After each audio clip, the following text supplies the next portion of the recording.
바울의 신앙 간증이라고 하는 제목으로 여러분과 함께 사도행전 22장 1절에서 21절까지 말씀 나누기 원합니다. 바울은 예수님을 핍박하는 사람이었죠. 그래서 바울이 예수님을 만나고 예수님을 위해서 자기 목숨을 바치는 이 장면은 가장 극적이면서도 또 아름다운 역전 드라마라고는 볼 수가 있습니다. 바울이라고 하는 사람은 예수님을 위해서 자기의 모든 생애를 바쳤지만 자기 스스로를 죄인 중에 괴수라고 불렀어요. 자기 스스로를 죄인 중에 괴수라고 불렀던 이유가 뭘까요? 예수님을 믿는 사람들을 박해하고 핍박했던 그 자기 자신의 과거가 있기 때문에 그래요. 과거 있는 남자였죠. 그래서 스데반을 돌로 쳐서 죽이는 그 자리에서 스데반이 돌로 쳐 죽는 것을 찬성했을 뿐만 아니라 그 앞에서 사람들이 옷을 벗고 스데반에게 돌을 던질 때에 그 옷을 맡았던 자가 사도 바울입니다. 그래서 그러한 죄악 가운데서 예수님께서 불러주셨기 때문에 그는 평생을 자기 스스로가 예수님께 어떻게 나아간다고 할지라도 어떻게 헌신한다고 할지라도 예수님께 은혜를 모두 다 갚을 수 있다라고 생각을 하지 못하면서 살아갔던 이런 사람인 거죠. 우리에게도 우리가 예수님을 만난 신앙 간증이 있어야 돼요. 예수님을 깊이 체험한 우리만의 간증이 있어야 되는 거죠. 그래서 이 간증이 언제 어느 때건 선포될 수 있는 이러한 자로 서 있어야 된다는 겁니다. 사도 바울은 지금 제3차 전도 여행을 마치고 와서 예루살렘으로 들어가면 결박과 환난이 기다린다고 하지만 그 결박과 환난을 기꺼이 감수하고라도 예루살렘에 들어오기를 고집을 해요. 왜냐하면 예루살렘에 있는 자기 의에 빠져 있고 자기 열심에 빠져서 또 율법주의에 빠져서 하나님을 믿지 못하는 자기 동족들에게 하나님의 복음에 대해서 반드시 전해주고 싶은 불타는 열정이 있었기 때문에 예루살렘에 들어오고 싶어 했던 겁니다. 그는 예수님을 위해서 자기 목숨을 버리기를 기꺼이 마다하지 않았던 이런 사람인 거죠. 왜냐하면 하나님이신 예수님을 자기가 직접 핍박을 했던 사람이기 때문에 죽음으로도 하나님의 은혜를 갚을 수 없다라고 생각을 했던 거예요. 그래서 예루살렘에서 들어오는데 예루살렘의 사람들이 자기에게 유대인들이 자기에게 아주 악한 모함을 하고 또 있지도 않은 죄목을 뒤집어 씌워서 예수님을 죽이듯이 또 죽이려고 하는 이러한 순간에 천부장이 나타나서 이를 구해주죠. 그래서 결박에서 데려가서 영내로 들어가는 찰나에 그 천부장에게 나에게 말할 수 있게 해달라 이렇게 해서 말할 수 있는 기회를 얻는 겁니다. 그래서 잡혀가는 그 순간에도 유대인들에게 자기의 간증을 하고 자기 간증을 통해서 유대인들이 하나님을 받아들일 수 있도록 유도를 하고 싶어 했던 바울의 간절함을 우리가 볼 수 있는 겁니다. 자, 1절에 보시면 부형들아 내가 지금 여러분 앞에서 변명하는 말을 들으라. 부형들아 이렇게 부르고 있죠. 아버지와 형제들아 이런 뜻입니다. 우리식으로 하면 나의 형제여 그리고 나의 선배님들이여 이런 정도의 존경의 표현을 하는 거겠죠. 자기 스스로가 유대인이었고 자기는 유대인이었기 때문에 당신들과 같은 유대인들을 나의 형제로 나는 보는 사람이고 또 나보다 연로하신 분들에게는 나는 유대인의 한 사람으로서 존경을 표하는 바입니다. 이런 식으로 이제 얘기를 하는 거죠. 간증을 한다고 하는 것은 사람들의 마음을 얻는 거잖아요. 사람들을 설득하는 거란 말이죠. 사람을 설득해서 결국 내 말을 듣게 하고 내 말을 들어서 하나님께로 나올 수 있게 이렇게 준다는 겁니다. 오늘 우리가 간증을 어떻게 하는가 이것을 중심으로 이제 좀 살펴보았으면 좋겠어요. 그래서 그 사람들과 바울의 공통점을 가지고 접근을 하고 있는 겁니다. 지금 바울은 자기 자신이 어떤 사람인가, 예수를 믿기 전에 어떤 사람이었는가라고 하는 것을 먼저 소개를 해요. 그래서 그도 유대인들과 다를 바가 없는 사람이고 유대인들보다 더하면 더했던 사람이라고 하는 것을 얘기를 하는 겁니다. 우리가 간증을 할 때 예수님을 믿기 전에 나는 어떤 사람이었는가, 그 다음에 어떻게 해서 예수님을 믿게 되었는가? 그 다음에 예수님을 믿고 나서 변화된 나의 삶은 무엇인가?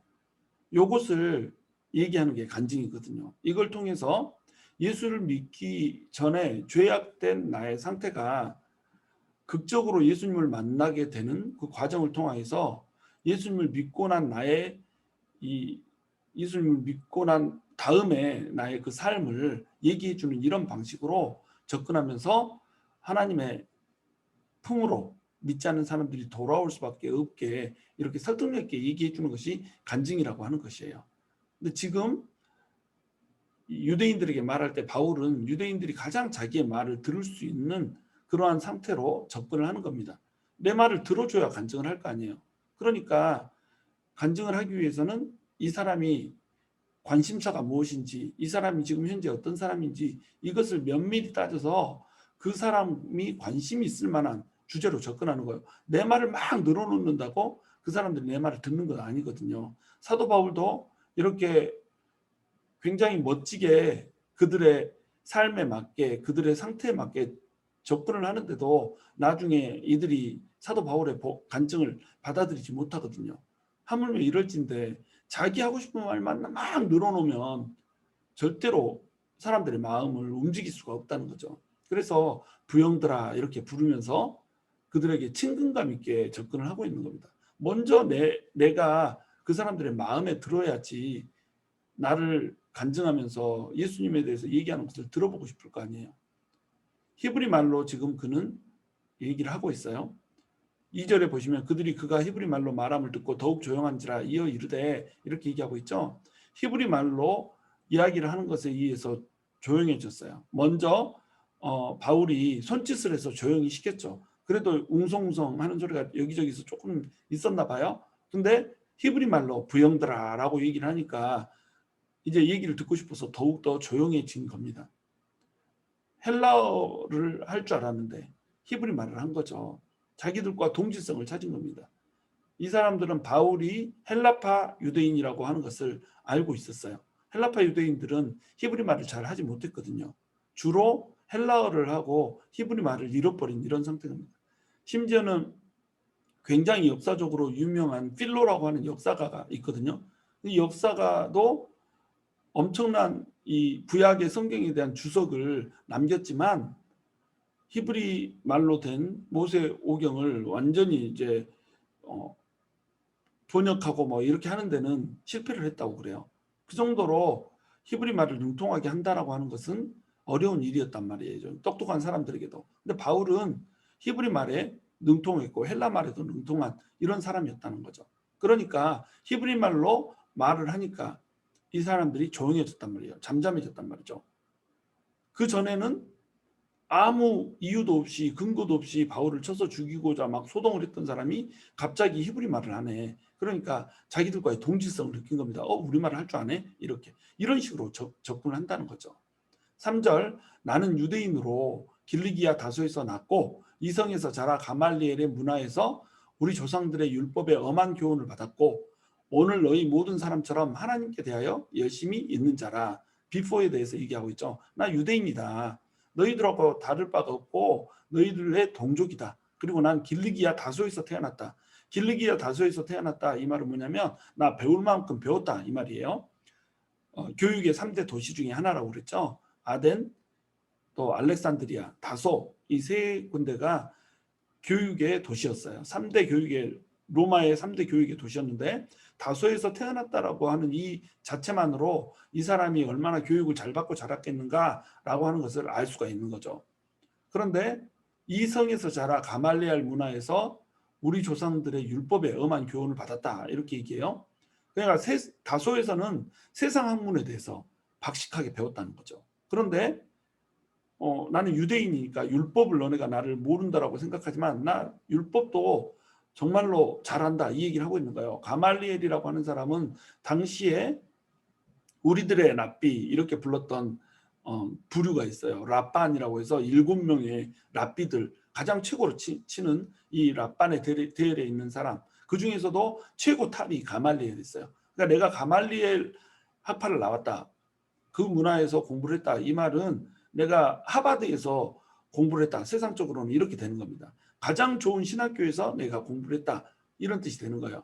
가말리알 문화에서 율법을 받으면서 엄한 교훈을 받았다. 이렇게 얘기하는 거예요. 율법적으로 다른 사람보다 훨씬 더 엄하게 교육을 받았다는 거예요. 그러니까 너희가 율법 하지만 나보다 너네가 율법을 더 잘할 수가 없다 이겁니다. 지금 가말리엘 문화에 와서 바울이 공부한 게 역사가들에 의하면 11살이라고 얘기해요. 11살부터 어려서부터 아주 공부를 했으니 얼마나 박식하겠어요.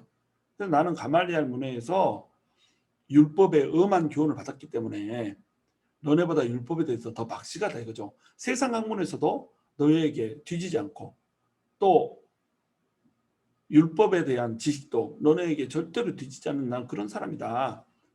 그리고 나는 정통 유대인이다. 여기서는 얘기하지 않지만 이제 베냐민 지파였죠. 베냐민 지파로서 난지 8일 만에 할례를 받았던 이런 사람인 겁니다. 그러니까 율법의 의로 부족함이 없는 이런 사람이기 때문에 너네가 율법에 대해서 나한테 왈가왈부할 수 있는 그런 사람이 아니다. 이런 얘기 하고 있는 거죠. 그리고 지금 너네가 하나님께 열심히 있어가지고 나를 해치려고 하는 것처럼 나 역시 하나님에 대해서 열심히 있었던 이런 사람이다. 이 얘기를 하고 있는 거죠.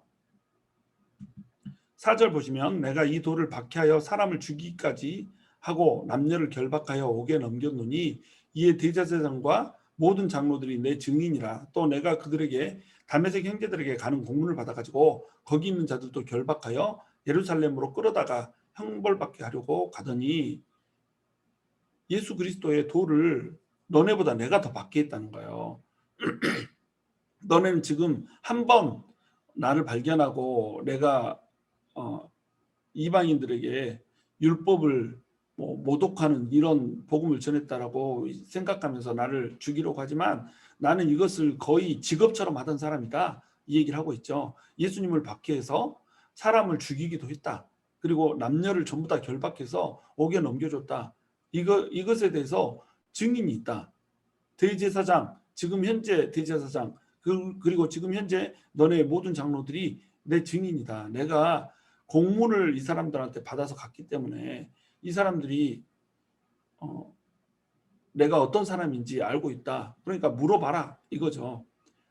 9장에서도 사도 바울이 예수님을 만난 이 장면을 회심하는 장면을 소개를 하고 있는데 이때는 대제사장에게 공문을 받았다 이렇게 얘기를 하고 있어요. 그런데 여기서는 대제사장과 모든 장로들이 내 증인이다 이렇게 얘기하고 있죠. 그러니까 산헤드린 공회 전체가 바울이 이렇게 핍박하기 위해서 공문을 받아가지고 다메섹까지 갔다는 사실을 알고 있고 그리고 전부 동의를 해준 겁니다. 다만 최고 책임자이기 때문에 대제사장이 사인을 했을 뿐인 거예요. 그러니까 공회가 나를 증명해서 내가 다메섹까지 가가지고 믿는 형제들을 결박하고 사람을 죽이기도 하고 이런 짓을 했다라고 하는 것을 그들이 나에게 서명해 준 사람이다. 이 얘기를 지금 하고 있는 거죠. 그래서 모든 믿는 자들을 결박해서 옥에 가두는데 다메섹이라고 하는 곳까지 올라가서 그렇게 할 정도로 나는 열심히 있는 자였다. 유대교의 그 전통에 대해서 열심히 있었고 하나님에 대한 열심이 특심인 이런 사람이었다.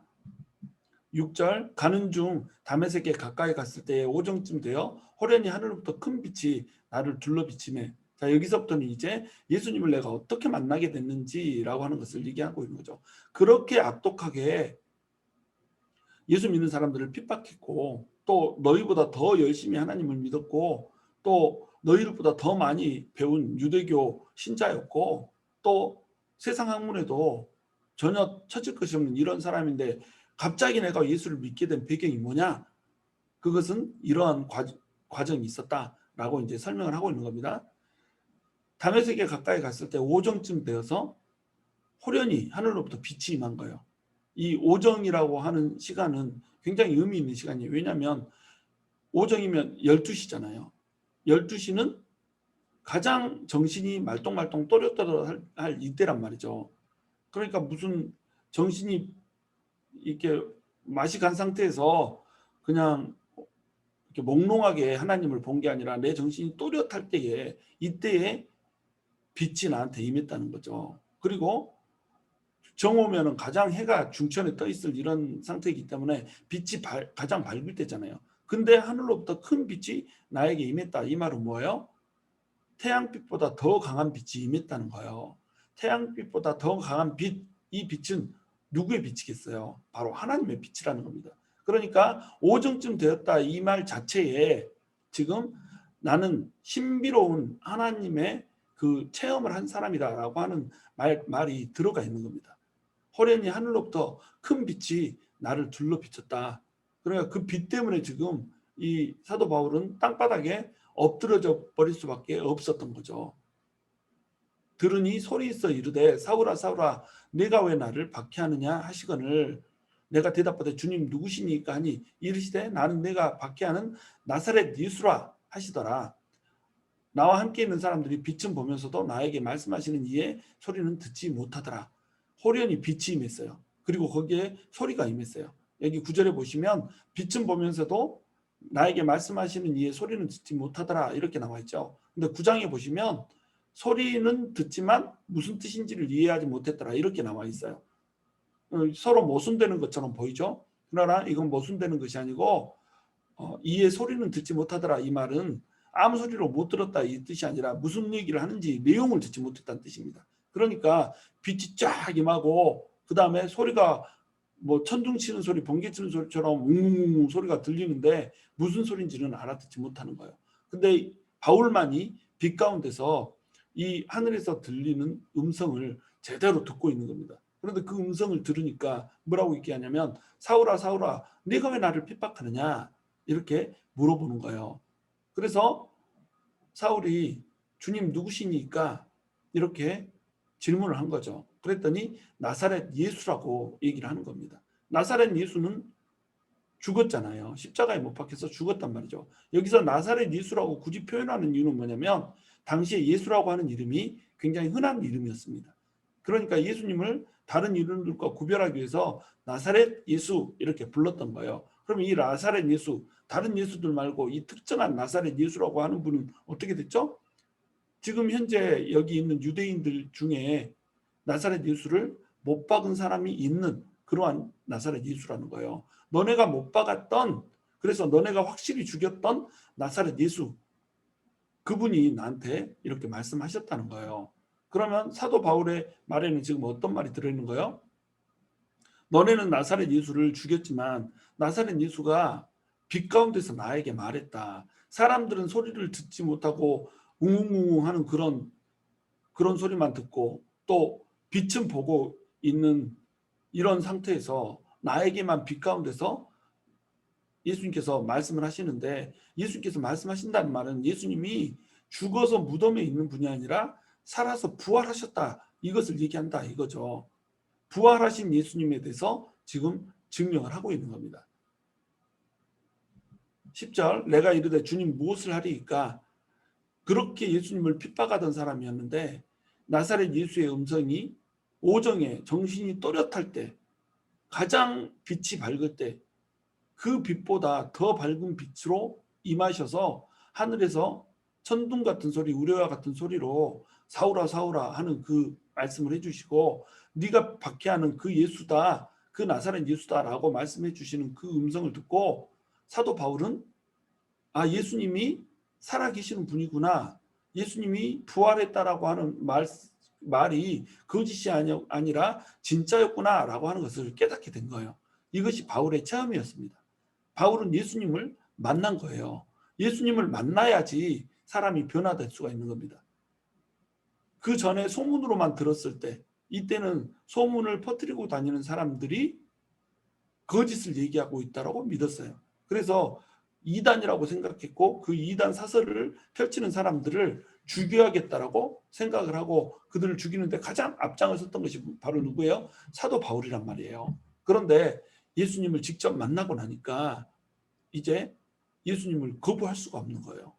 그동안 내가 율법에서 배우고 배워서 또 배워서 예수님은 절대로 하나님의 아들일 수도 없고 메시아일 수도 없다라고 믿었던 그 수많은 논리들이 예수님을 만나자마자 한순간에 무너져 내린 겁니다. 바로 이 체험이 있어야 되거든요.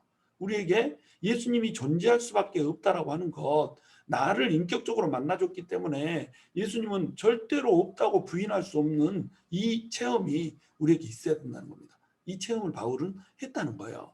그래서 바로 바울이 물어보잖아요. 주님 무엇을 하리이까? 죽었다라고 생각하고 박해 있는데, 그 믿는 사람들을 전부 핍박했는데 주님이 갑자기 나타나시니까 얼마나 민망하고 죄송하겠어요. 그러니까 주님 무엇을 하리이까? 바로 태도를 전환하고 있잖아요. 그러니까 주께서 이르시되 일어나 다메섹으로 들어가라. 내가 해야 할 모든 것을 거기서 누가 이루리라 하시거늘 나는 그 빛의 광채로 말미암아 볼 수 없게 되었으므로 나와 함께 있는 사람들의 손에 끌려 다메섹에 들어갔노라. 눈을 볼 수가 없게 됐어요. 빛이 너무 밝았어요. 눈이 안 보이게 되는 그런 상태에서 사람들의 손에 끌려서 다메섹으로 들어갈 수밖에 없는 이런 신비로운 지금 체험을 한 거죠. 혈기가 등등하여서 예수 믿는 사람들을 핍박해서 죽이려고 하는 이 바울을 예수님께서 완벽하게 꺾어버리는 이러한 장면을 우리가 볼 수 있는 겁니다. 사도 바울은 성정이 굉장히 강한 사람이었기 때문에 웬만해서는 예수님을 믿지 않죠. 그러니까 딱 꺾어버리죠. 그래서 이 고집을 완벽하게 꺾어버리고 이 고집을 이제는 흔들리지 않는 이 자기의 신념을 이제는 예수님을 위해서 쓸 수 있게 이렇게 만들어주는 예수님의 모습을 볼 수가 있습니다. 12절에 보면 율법에 따라 경건한 사람으로 거기 사는 모든 유대인들에게 칭찬을 듣는 아나니아라 하는 이가 내게와 곁에 서서 말하되 형제 사울아 다시 보라 하거늘 즉시 그를 쳐다보았노라. 그가 또 이르되 우리 조상들의 하나님이 너를 택하여 너로 하여금 자기 뜻을 알게 하시며 그 이인을 보게 하시고 그 위에서 나오는 음성을 듣게 하셨으니, 지금 예수님을 보게 하셨단 말이죠. 그 의인이란 말은 예수님이란 뜻이에요. 예수님을 보게 하시고 또 예수님의 입에서 나오는 음성을 듣게 하셨단 말이에요. 왜? 바울을 택하기 위하여서. 바울을 택하셨어요. 그리고 하나님의 뜻을 알게 하시려고 지금 예수님을 보게 하시고 예수님의 음성을 듣게 하셨다는 겁니다. 여기서 이제 우리 조상들의 하나님 이렇게 얘기하고 있죠. 당신들이 믿는 그 하나님이 날 택했다는 거예요. 유대인들이 지금 하나님 하면서 하나님을 위해서 일한다고 하지만 그 하나님이 날 택했다라고 이렇게 얘기를 하고 있는 거죠. 15절 내가 그를 위하여 모든 사람 앞에서 내가 보고 들은 것에 증인이 되리라. 이제는 왜 주저하느냐? 일어나 주의 이름을 불러 세례를 받고 너의 죄를 씻으라 하더라. 하나님의 사람 아나니아를 보내주셔서 아나니아를 통하여서 소명을 받아요. 아나니아를 통하여서 네가 이제 예수님의 증인이 돼야 될 것이다. 여기서 증인이라고 하는 말은 이제 순교자라는 말이거든요.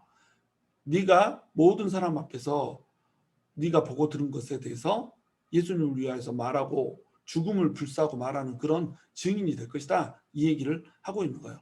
그리고 너의 모든 죄를 이제 씻고 세례를 받고 너의 모든 죄를 씻고 이제 일어나서 복음을 전하러 가라. 이렇게 얘기를 하고 있는 거죠. 모두가 존경하는 하나님의 사람 아나니아로부터 이제 하나님의 그 사명을 받게 되는 이러한 장면이 나온 겁니다. 그런데 하나님의 사람 아나니아에게서만 사명을 받은 것이 아니라 또 직접 나타나서 바울에게 말씀을 해주신 거예요. 그러니까 다른 사람을 통해서도 얘기를 해주고 하나님께서 직접 말씀도 해주셔서 나에게 소명을 줬다. 어떤 사명을 줬다. 나만의 사명을 줬다. 지금 이야기를 하고 있는 겁니다. 그래서 17절 후에 내가 예루살렘으로 돌아와서 성전에서 기도할 때에 황홀한 중에 봄에 주께서 내게 말씀하시되 속히 예루살렘에서 나가라. 그들은 내가 내게 대하여 증언한 말을 듣지 아니하리라 하시거늘. 예루살렘에 돌아와서 성전에서 기도했어요. 다메섹에 있다가 예루살렘으로 나중에 이제 시간이 지난 후에 성전에서 기도를 하고 있었죠. 그런데 기도하고 있는 중에 하나님께서 환상 가운데 나타나셨어요. 그래서 예루살렘에서 이제 빨리 떠나라고 얘기한 거예요. 네가 뭐라고 얘기해도 그 복음을 이들은 듣지 않을 거라는 거죠. 그러나 너의 복음을 얘기하는 그 증언을 통하여서 믿게 만들 사람들을 내가 예비해 놨으니까 그들을 위해서 가라는 거죠. 그런데 사도 바울은 예루살렘을 떠나고 싶지 않았어요. 예루살렘에 있는 사람들에게 자기가 만난 예수님을 간증해서 믿게 하고 싶었던 거죠. 그래서 19절 내가 말하기를 주님, 내가 주를 믿는 사람들을 가두고 또 각 회당에서 때리고 또 주의 증인 스데반이 피를 흘릴 때에 내가 곁에 서서 찬성하고 그 죽이는 사람들의 옷을 지킨 줄 그들도 아나이다. 나더러 또 이르시되 떠나가라. 내가 너를 멀리 이방인에게로 보내니라 하셨느니라. 이렇게 얘기하고 있습니다. 지금 사도 바울은 자기가 예수 믿는 사람들을 옥에다 가두고 또 회당에서 때리고 이런 일을 했고, 심지어는 스데반을 돌로 쳐서 죽이는 그 일에 앞장섰던 사람이라고 하는 것을 얘기하고 있어요. 뭐 이것 때문에 하나님께서 가서 복음을 전하라 이렇게 얘기하니까 사도 바울이 내가 감히 어떻게 복음을 전하는 증인이 됩니까? 이런 얘기를 했다라고 이제 해석하시는 분들도 있는데, 사실은 문맥상 그런 뜻이 아니에요. 왜냐하면 사도 바울은 이미 아나니아를 통하여서 예수님의 증인이 되라고 이렇게 말씀을 받았고, 다메섹에서 이미 증인으로서 활동을 했습니다. 다메섹에서 열심히 갑자기 태도 변화를 해가지고 그 주변에 복음을 전하는 이런 사람이 돼 있었던 거예요. 이렇게 하고 있다가 아라비아 광야로 가서 진짜로 예수님이 전해 주시는 그 복음이 구약 성경에서 얘기하는 그 하나님의 말씀과 일치하는가라고 하는 것을 전부 다 증명하는 이런 시간들을 확인하는 이런 시간들을 가졌었죠. 그리고 나서 하나님의 일을 계속하고 있는 이런 사람이기 때문에 이 사람이 지금 스데반에 대해서 얘기를 한 이유는 뭐냐면, 내가 이렇게 열심히 주를 위해서 하나님을 위해서 예수님을 믿는 사람들을 핍박하던 이런 사람이었기 때문에, 또 스데반이 죽는 그 자리에서 내가 스데반의 죽음을 주도했던 그런 사람이기 때문에 내가 얘기하면 유대인들도 믿을 것이다 라고 하는 얘기를 지금 하고 있는 겁니다. 유대인들 앞에서 내가 당신들에게 복음을 전하고 싶었어요. 나의 관심은 유대인들이었습니다. 그 얘기를 하고 있는 거예요. 그런데 하나님이 나를 이방인들에게로 가라고 이렇게 보낸 거예요. 그러니까 너네는 내가 지금 이방인들에게 복음을 전하는 사람이라고 해서 이방인들을 하나님의 백성으로 맞아들이게 하는 사람이라고 해서 너네는 나를 이렇게 힘들게 하고 나를 죽이려고 하지만, 사실은 나의 관심은 당신들이었습니다. 유대인들에게 나는 복음을 전하는 것, 이것을 원했습니다. 그런데 하나님이 가라는 걸 어떻게 해요? 하나님이 나에게 손명을 주고 이방인들에게 가서 이방인들로 하여금 하나님의 백성을 삼으라고 했습니다. 그러니까 이방인들에게 복음을 전하는 것은 하나님의 명령이요, 이렇게 얘기를 한 거죠. 그러니까 이제 다음 절에는 이방인들도 복음을 듣고 하나님의 백성이 되게 하신다라고 하는 하나님의 뜻, 이것을 전했기 때문에 유대인들이 이제 확 뒤집어지는 장면이 나오는 겁니다.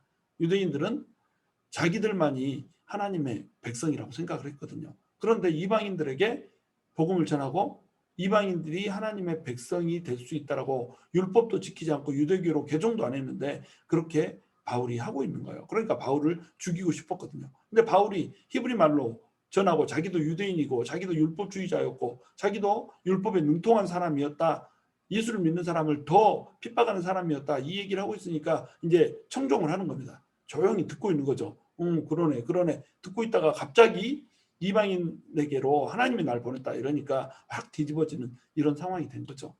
하여간 바울은 오늘 간증을 통하여서 극적으로 자기를 만나주신 예수님과 예수님을 만나고 난 이후에 자신의 삶에 대해서 쭉 풀어주고 있습니다. 자, 여러분은 이런 바울과 같은 간증이 있습니까? 이전의 삶, 예수님을 믿기 이전의 삶과 예수님을 믿고 난 이후의 삶이 완벽하게 다른 그런 삶을 살고 계십니까? 그런 삶을 살 수 있을 정도로 주님을 뚜렷하게 만난 체험이 있습니까? 자, 우리가 주님을 위해서 목숨을 던지지 못하는 이유, 주님보다 세상 것들이 더 소중한 이유, 이 이유는 뭘까요? 바울처럼 예수님을 만난 개인적인 체험이 너무나도 약한 거예요. 우리가 예수님을 만난 체험이 강력해야 부활의 소망도 강해지고 천국에 대한 소망도 강해지는 겁니다. 이 땅의 것들이 별것 아니라는 생각이 들고 정말로 하나님을 위해서 일하는 것, 이것만이 진정한 가치라고 하는 것, 이것을 깨닫게 되어야지 하나님을 위해서 전적으로 나를 던질 수가 있는 거거든요. 그리스도인들이 현재 이렇게 살지 못하는 이유, 체험이 약한 거예요. 삶에서 예수님이 만져지지 않는 겁니다. 사도 바울은 그렇게 박해하던 사람이었지만 삶 속에서 예수님이 만져진 이후로는 그 삶이 완벽하게 바뀌었다는 것을 우리가 볼 수가 있는 거예요. 그러므로 여러분, 예수님이 만져지는 체험을 하십시오. 아직까지 그 체험이 없으신 분은 더욱더 강력하게 예수님을 만져지는 체험을 할 수 있기를 간구하세요. 그리고 그 체험을 만약에 하셨다고 한다면 그 체험으로 인해서 여러분의 마음에 감격이 넘치게 하십시오. 그 감격 때문에 결단이 생기게 되고 그 결단으로 인해서 예수님을 믿기 전의 삶과 예수님을 믿고 난 이후의 삶이 완벽하게 구별되는 그런 사람으로 여러분 살아가시기를 바랍니다. 저와 여러분이 예수님을 더욱더 깊이 체험하고 그 예수님에 대한 그 체험이 손에 만져지고 감각적으로 느껴지는 것이기 때문에 우리 마음에 감동이 넘치고 감격이 넘치고 기쁨이 넘쳐서 하나님을 위한 일에, 또 하나님의 나라를 위한 일에, 하나님의 영광을 위한 일에 우리의 생명도 바치게 되는 그런 아름다운 간증이 있게 되기를 주님의 이름으로 축원합니다.